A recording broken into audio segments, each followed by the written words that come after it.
Ben Apsey, and I'm Daryl Nicholson, enjoying a hot chocolate and a beautiful ice cream.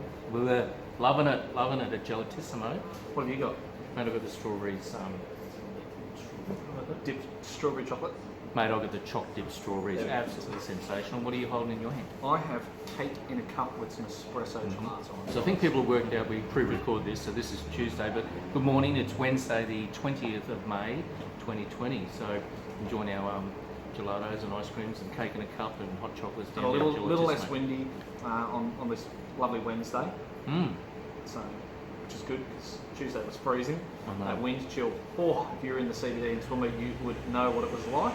A little slightly warmer today as well, 21 degrees across the Toowoomba city, and a 20% chance of rain 20%. Wednesday. So Right. Mate, we're down here. I got in touch with Gary Wilson. As we're talking to businesses around town, they're really struggling. And again, this is all about think local, support local, buy local. And Gelatissimo is owned by a local. It's Gary and his daughter Emily, and Esther, of course, is the manager here. So really want to encourage you to support local employees, local businessmen.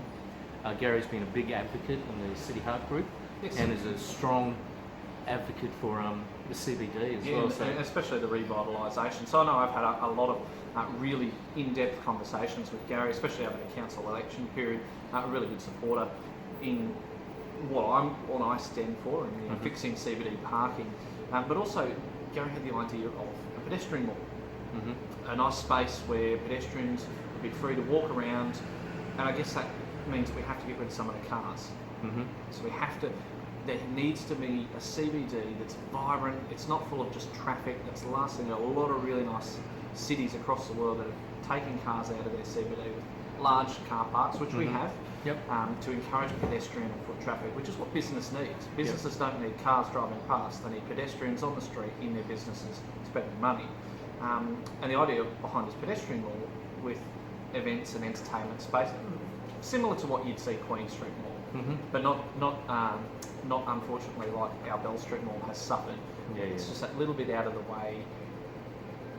There was a lot of money spent on working out what they could do with it and not on actually the sensational. and that, I believe that was very hot when you got it. Really nice winter treat. Get your cake in a cup. Cake in a cup. So it's interesting. Really good combination with the espresso. It is. It is.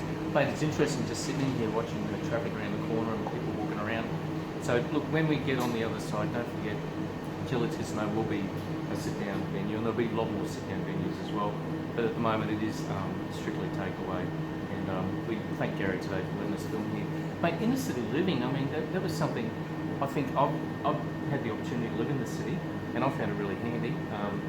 Walk everywhere, didn't have to use, and I still sort of live in the city. I'm just out of You're not East too far. Toowoomba, but there should be more inner city living. I think it's one of the key components to revitalising our CBD. Having people living here, spending money here, and there's a few shop fronts that are. I mean, there's a lot that haven't been used for quite some time, but there's a number of buildings that've got 3 stories in the CBD. And the really interesting thing with the way the law is, you can't have an office on a 3rd floor without a lift.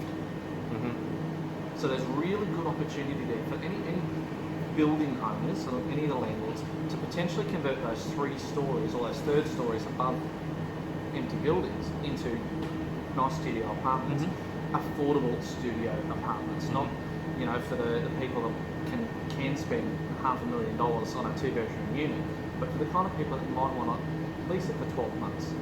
They might be here on a contract with, say, the hospital. They're working in a travel agent, or a manager for one of the retail stores that's getting off the ground onto its feet. So that's the sort of inner city living that we need. Something that's affordable for people to be able to live. And I think we'll see that more and more over the years with the development of the railway precinct, and we're seeing central apartments, Oaks, different buildings around town, and some of the older buildings, it'd be nice to be done up and having. But just talking to Esther on the camera, and it's just amazing, mate, with the pubs and clubs closed and the restaurants, it's had a knock-on effect right around the CBD. They've actually pulled the trading hours back a bit here at Gelatissimo. Yeah, I guess it's one of those things you don't understand how harmonious and symbiotic some of these venues are to each other until one's gone. So, the closure of Empire Theatre, the closure of pubs and clubs and restaurants has its flow-on effects to places like Gelatissimo. They don't need to be open until 9 o'clock anymore. It's not like there's anyone coming out of Empire Theatre, which is a real shame. It was said during the Great Depression that a lot of the cities and towns in the US that survived because of their arts and entertainment precincts. So it's really vital that sort of thing gets back off the ground. Whether that's street performances, could it be said that maybe there's some provision to create some street performances to be able to still social distance and have it out in the open? Could we use Queen's Park instead of the Empire Theatre for some of the stuff? Could we in fact have a drive-in cinema? Hounded with a drive-in cinema there. Some really classic movies, maybe some of the newer movies as well. The ability for a generation like myself who never got to experience that to be able to do that, and it's safe. You're in your own car.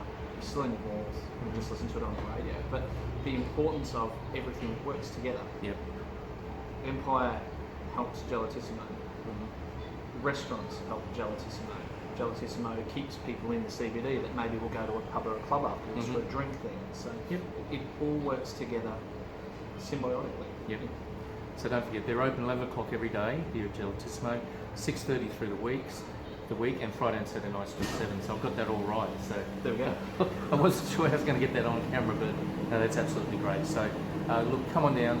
Please think local, support local, buy local, and come and support these guys here. As I said, Gary Wilson is a local, and of course Esther and Emily are locals as well, and some of the other employees as well. So I think that's all I've sort of got. Oh, one thing we will talk about just very quickly as we put this together.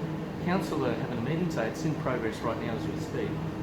Being Tuesday, we recorded this. So, your thoughts on the Climate Action Committee? I think there's more pressing issues than setting up a Climate Action Committee. Personally, I think our main focus needs to be on rebuilding lives and getting people back on their feet and restarting our economy and getting the jobs back into our city, getting the people back into our city. Because without vibrant CBD, the region dies. And that's nothing against people wanting to save some trees and protect the koalas. That's all well and good. But wasting money on a climate action committee when there are more pressing issues at hand, it just doesn't seem like the most effective use of ratepayer dollars. Well, again, that might be something we can talk about in the next show. Maybe we'll see what the outcome of the meeting being held today, Tuesday. But this is Wednesday, the 20th of May, 2020. I'm Darryl Nicholson, Toowoomba 350 TV. More than just a postcode. More than just a postcode, I ran out of breath. And thank you very much for joining us in our Wednesday show for Toowoomba. I'm Kevin.